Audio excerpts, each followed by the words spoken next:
Most people will tell you that failure is a part of the process and you should learn from your mistakes. But here's the simple, honest reality. Most people don't actually learn from their mistakes, and that's because their ego stops them from learning. In most cases, failure teaches you to never do that thing again. If you start a business and fail miserably, statistically speaking, it's very unlikely you'll start another one.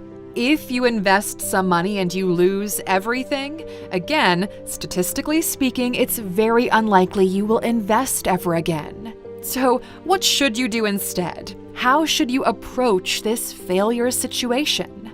Well, you're in the right place to find out. So let's begin with the old saying, failure is a part of the process.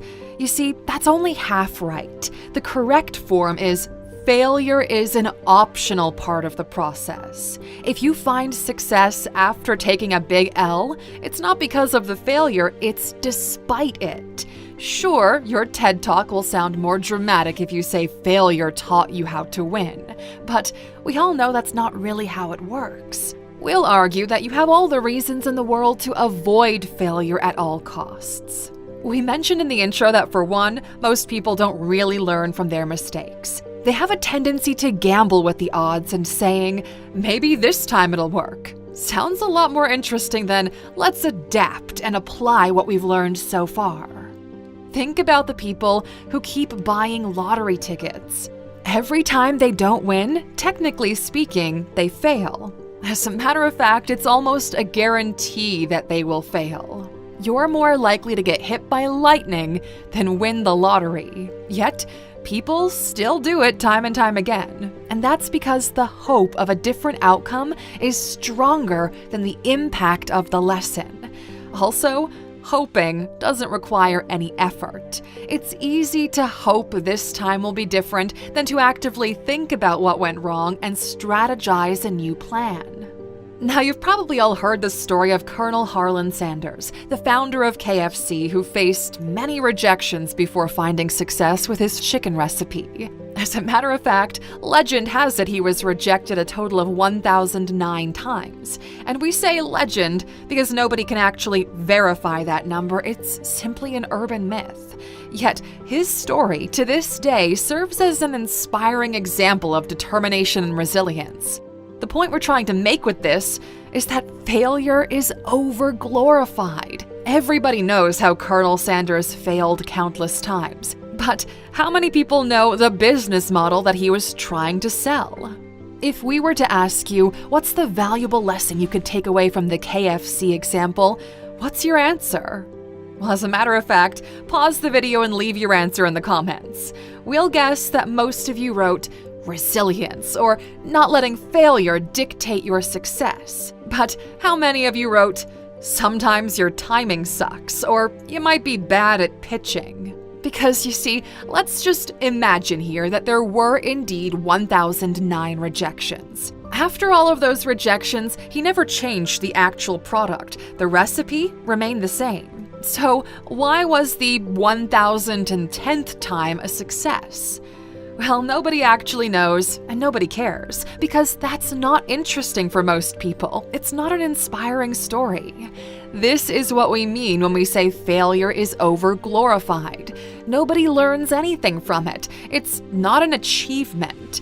We've been invited to plenty of celebration parties. We've yet to be invited to a party where they celebrate a failure. Now, the next reason why you should avoid failure at all costs is really simple and really straightforward.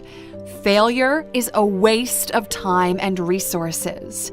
It's a F around and find out kind of situation. Pretty obvious when you think about it. Let's say you get all excited and you're starting a dropshipping business, and you decide, for some reason, to drop $10K on ads. And after you run the campaign and cross the line, you find out your ads didn't really do much and you lost money. You could say that you learned the valuable lesson of conversion rate and the cost of acquisition.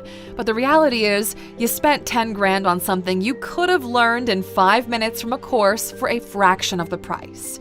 which, by the way, is a great reason why you should check out our courses at alux.com. But, back to the point. In business, at least, failure is purely a waste of time and resources on top of the opportunity cost. No matter how cute you want to dress it, an L is an L. And not only do you waste those precious limited resources, but you're also now in a position where you first need to bounce back and then try something else. So double the effort. When you have employees on payroll, shareholders and investors, and other business expenses, that L can really set you back for a long time. So, the recap. You don't learn much from your failures, and it's also an over-glorified phenomenon that shades the real negative impact it has. And we could also add the emotional toll, the stress. But by this point, we think you agree with us that in a perfect scenario, failure's not an option. But we know that life doesn't work that way. Nobody can predict the future. We can only make educated guesses, and sometimes those guesses are wrong. So, what's the right approach? Well, first of all, toss out the window the idea that failure is a teachable moment. If you have unlimited money and time, sure, try as many things as you want until something sticks. But we're guessing that you're not in that situation. Secondly, always think of the realistic worst-case scenario. Let's say you decide to invest in some stocks. You've been watching the channel, you know what stocks we've personally invested in, and you make the first step. Also, a word from our lawyers, this is not financial advice. It's our educated guess. So, you buy some stocks of your favorite companies. What's the worst-case scenario? No, it's not those companies going bankrupt. It's you over-leveraging with borrowed money, and then those companies go bankrupt. And now not only have you lost your money, but you're also in debt. You see, when you educate yourself on the worst-case scenario, you already start minimizing it, which is the next step. Do everything in your educated ability to make the worst-case scenario as manageable as possible. If it's still way too far out of your control, it's a bad trade-off. Which brings us to the next step, the trade-off. You see, every action you make in business is a trade-off between when you hope it'll happen and when it will actually happen. The better you are at making these trades, the more often you'll find success. And there are two ways to do it. First of all, your educated guess, or what you hope will happen, needs to be more accurate. And to do this, well, you need to get more educated. Let's say you want to start a YouTube channel and become a content creator.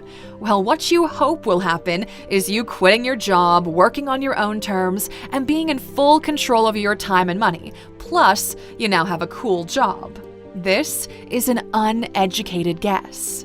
When you learn it takes, on average, 1 to 3 years for a channel to pick up speed, well, your guess gets more accurate. Now, you can say, if I stay consistent for a year and learn everything I can on content creation, there's a realistic chance I can build myself a secondary stream of income from producing content.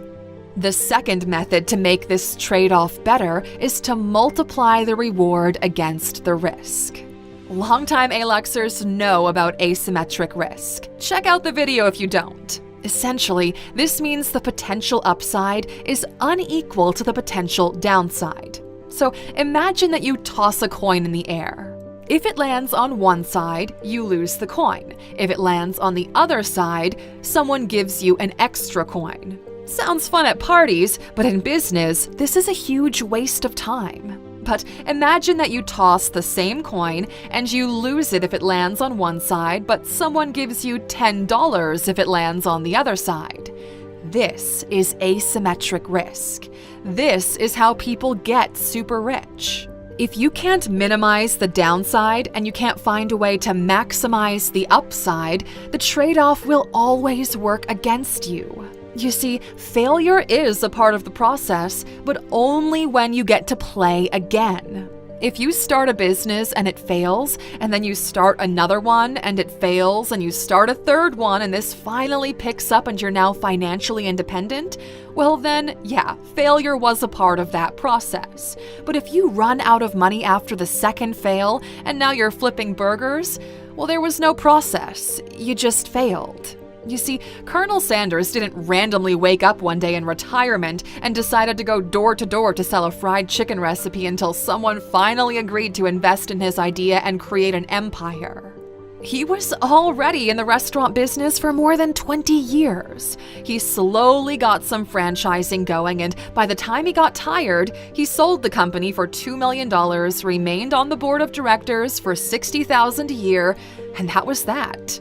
What KFC is today has nothing to do with the story that you've been told. It was just simple, honest work over a long period of time. People love success stories despite all the odds, but most of the time, they're just stories. If you ever find yourself in a position where you have to succeed despite all the odds, well, that means that you've done goofed up, my friend, and you made a bad trade-off. That's the failure that needs to be avoided at all cost.